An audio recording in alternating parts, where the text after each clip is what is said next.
This is the one M. Night Shyamalan movie that did need the twist ending.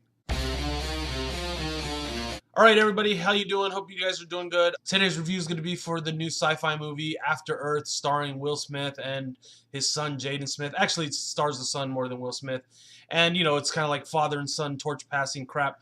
But let me just start before I even go into the movie that I'm not a big fan of Will Smith. Some of the stuff, I Am Legend kind of ruined the book, and I'm just not a big fan of Will Smith's usual characters in his movie. The good news is he's not his usual character in this movie.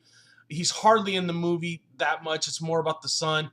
The basic story is it's way in the future. Humans have left Earth. There's kind of like this cheesy alien backstory that doesn't is just really stupid and kind of bland. But basically, they crash land on Earth. It's been abandoned for years, and supposedly everything's evolved to be killer dangerous.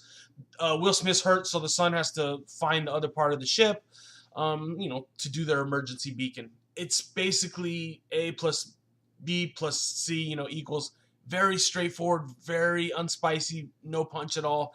And that's the part where, they downplayed the M. Night Shyamalan thing, and it could have used a little maybe of his craziness at the end of this film. It was so straightforward, and it just got kind of boring. It's littered with some semi-bad CGI. There's some good stuff. I like the ships. CGI, but the creatures are kind of hit or miss. The best creature is probably this little flying snake. I thought that was kind of cool. Like I said, there's this alien creature that rears its head, and some of the subplots based on that, and it's just whatever, run-of-the-mill creepy creature, run-of-the-mill backstory of why they don't like the creatures, run-of-the-mill backstory between Will Smith and his son.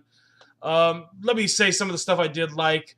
The parts of the CG that were good, I did like that. Some of the set designs for the sci-fi, it was kind of felt a little bit of a throwback, so I like that.